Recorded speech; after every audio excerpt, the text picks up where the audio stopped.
Fasting is a pretty popular topic right now. So let's talk about that a little bit today. Hello everyone, semi-retired Bob here. I talk about the carnivore diet, all things related to the carnivore diet, and miscellaneous odds and ends. Today we're going to talk about fasting just a little bit. Do we really need to do it? Okay, let's get on into it. First off, for those of you that are new to the channel, welcome. I'm glad you're here. Thanks for stopping by.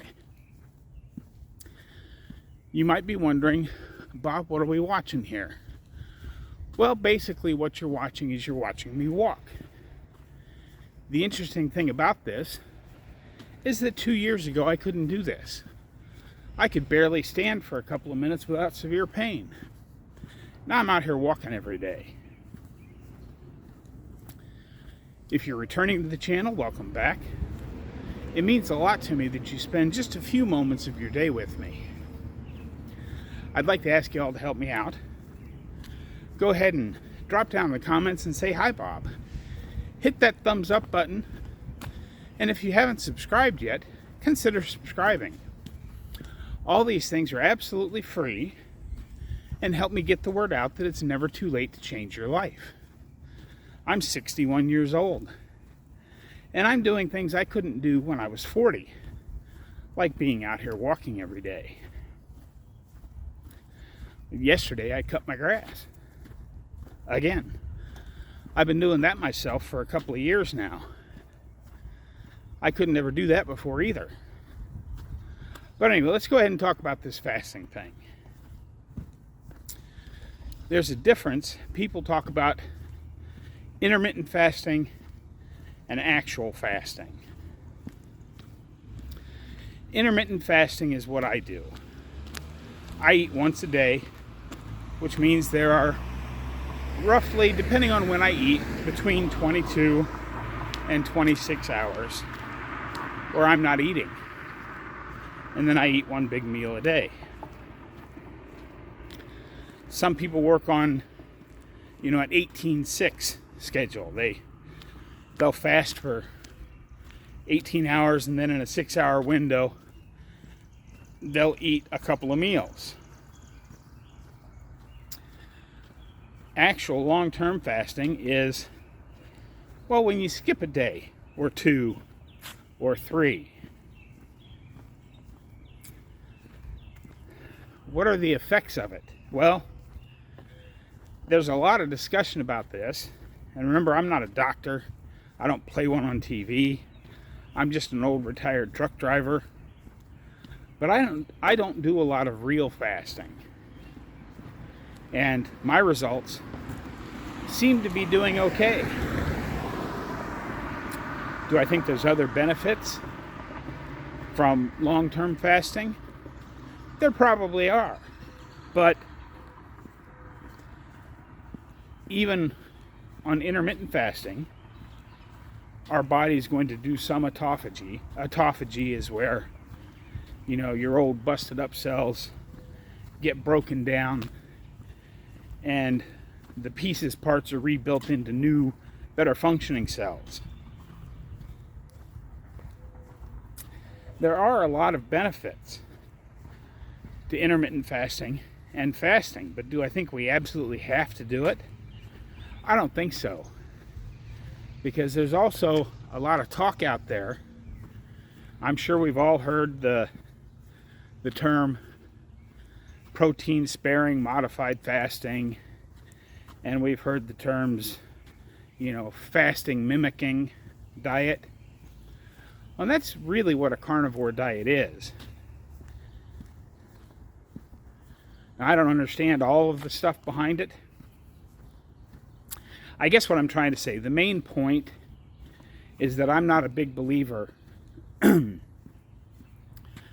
saying, I'm going to fast today, or I'm going to fast tomorrow, or I'm going to do a 3-day fast.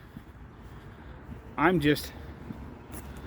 not convinced that's beneficial. Now, hang on a second. And we've got a trash truck coming down the street the other way. I wonder what they're still doing out here. The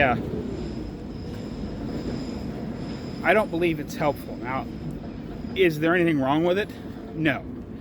If you can handle saying, I'm going to do a 3-day fast, then by all means, do a 3-day fast.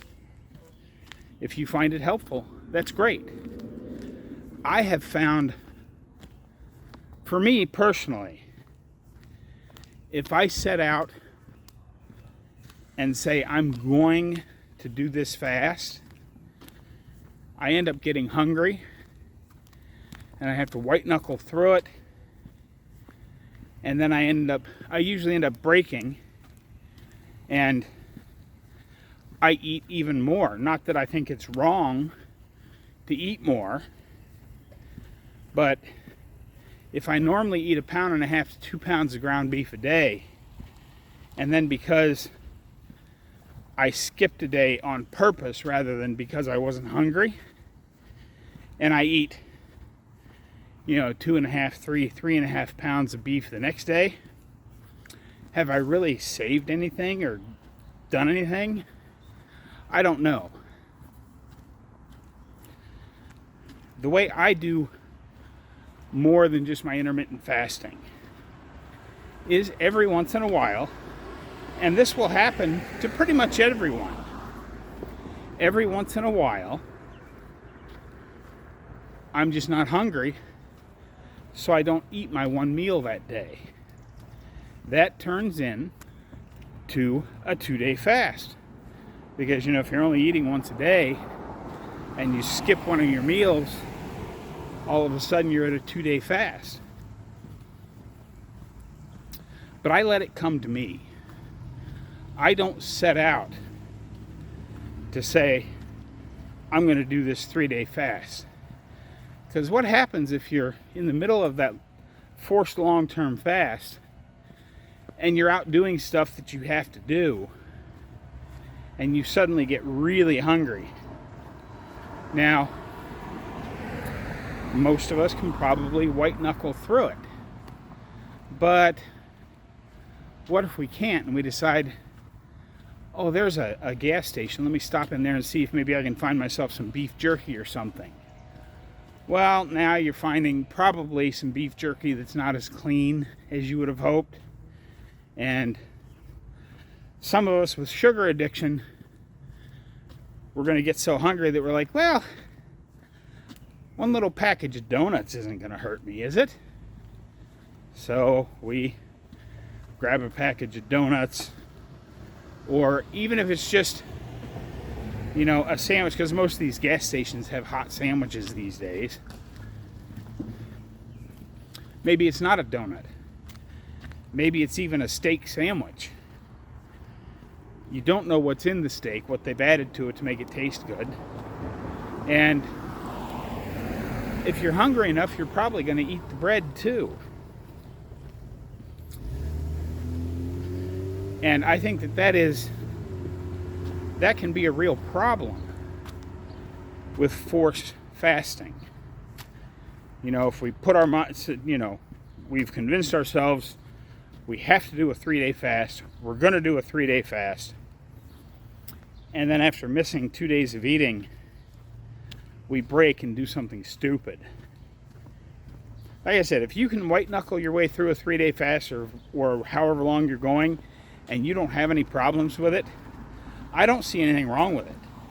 There's no reason to not do it. But for me, I don't do it.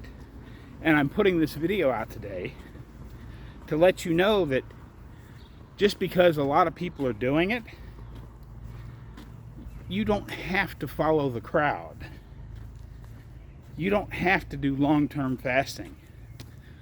I could point you to several carnivores that have been eating carnivore for over a year, and they still eat 3 meals a day. And their results are good. So it all comes back to we have to find what works for us and what is sustainable for us. I know me.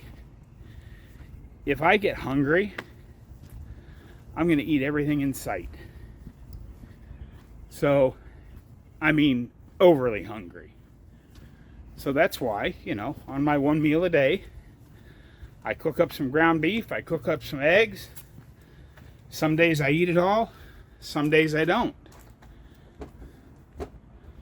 That was a pretty quick little walk all the way up to both corners and back. Don't forget, it's the June Walking Challenge. Go ahead and drop down in the comments and tell me what your steps were. And I hope some of what I said today made sense. I know I promised to talk about fasting last week and never got to it, and then had that long weekend and everything else. So here it is, a little fasting video. I believe in fasting. I believe in intermittent fasting. I think there are benefits, but I don't believe that those benefits are outweighed by the psychological effects that we can do to ourselves if we get really hungry. Then we get disappointed in ourselves and say, gosh, I just wanted to do a 3-day fast and I couldn't do it. I must be weak. Well, no, you're not weak. You're hungry. And as I've always said, if you get hungry, eat.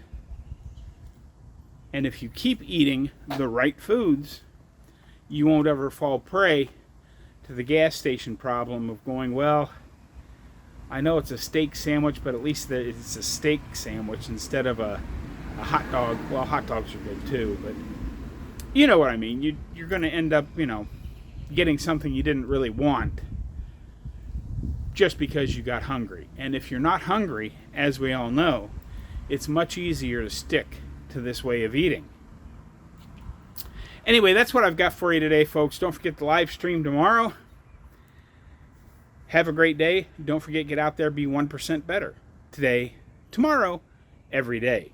Have a great day, folks. I'll see you in the next one.